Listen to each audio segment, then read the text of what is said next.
नमस्कार, तुमच्या सगळ्यांचं पुन्हा एकदा स्वागत आहे माझ्या YouTube चॅनलवर। काल आपण बेसिक बॅक चेन स्टिच कशी करायची व त्याच्यामध्ये मनी कसे ऍड करायचे ते शिकलो होतो। आज आपण स्टेम स्टिच शिकणार आहोत। त्याच्यासाठी मी हा सिल्कचा धागा व ही 3 धाग्यांची सुई घेतलेली आहे। मी इथे तीन पदरी सिल्कच्या धाग्याचा उपयोग करते। आपण 2 प्रकारच्या स्टेम स्टिच शिकणार आहोत। नेहमीप्रमाणे मी इथून चेन वर घेतलेली आहे, पुढे स्टिच टाकते, त्याच्या पुढे मी एक लॉक स्टिच टाकते। आता आपण जी चेन टाकली होती त्याच्या खालच्या बाजूला रेषेवर मध्यातून थोडंसं अजून पुढे मी चेन वरती घेतली व पुन्हा इथे मी एक लॉक स्टिच टाकते।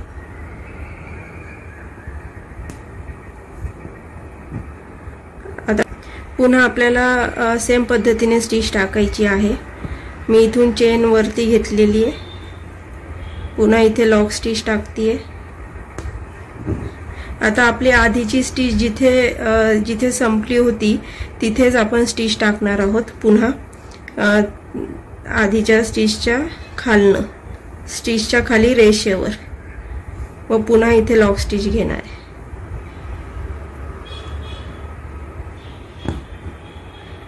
पुन्हा नेक्स्ट सेम प्रोसेस करायची आपल्याला। मी इथे स्टिच टाकली आहे, इथे लॉक करते, पुन्हा इथे जी स्टिच एंड झाली होती आपली आधीची तिथे मी स्टिच टाकते, पुन्हा मी एक लॉक स्टिच टाकते।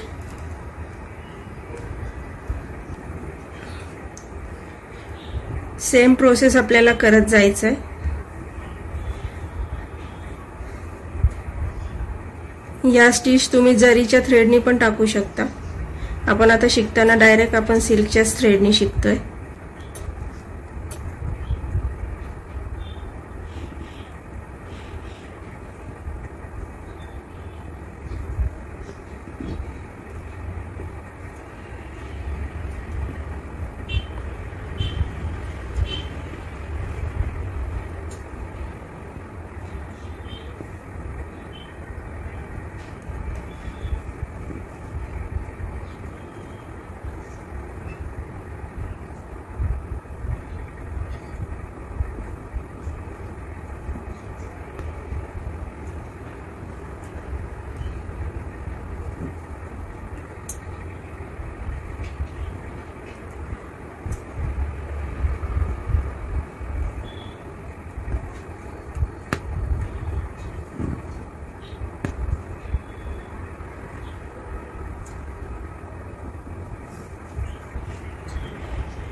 मी इथे लॉक करून घेते इथे स्टिच।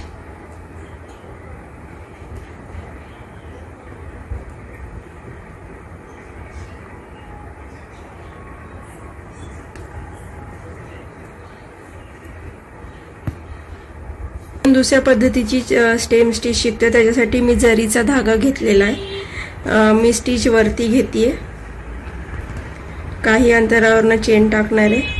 इथे लॉक करायचं नाहीये, असंच आपल्याला बॅक साइडला स्टिच टाकायची आहे।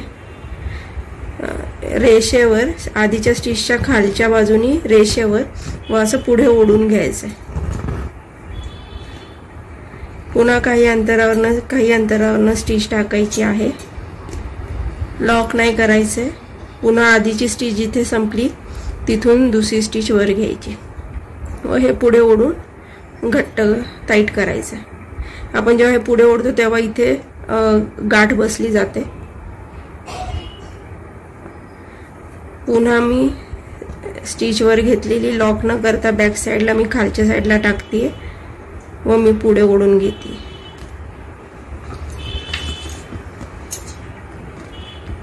पुन्हा मी स्टिच टाकते, लॉक न करता बॅक साइडला टाकून मी पुढे ओढून घेते।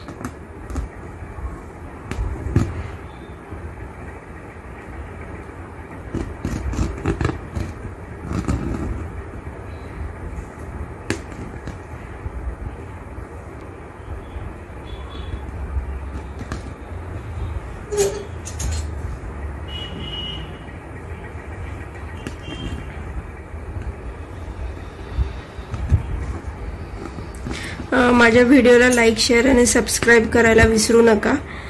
अशाच प्रकारे आपण रोज एक बेसिक स्टिच शिकणार आहोत।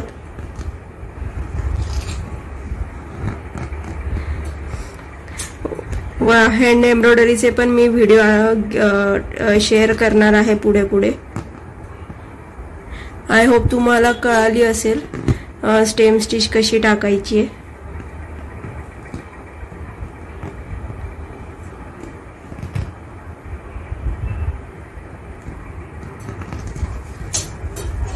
मी इथे स्टिच लॉक करून घेते।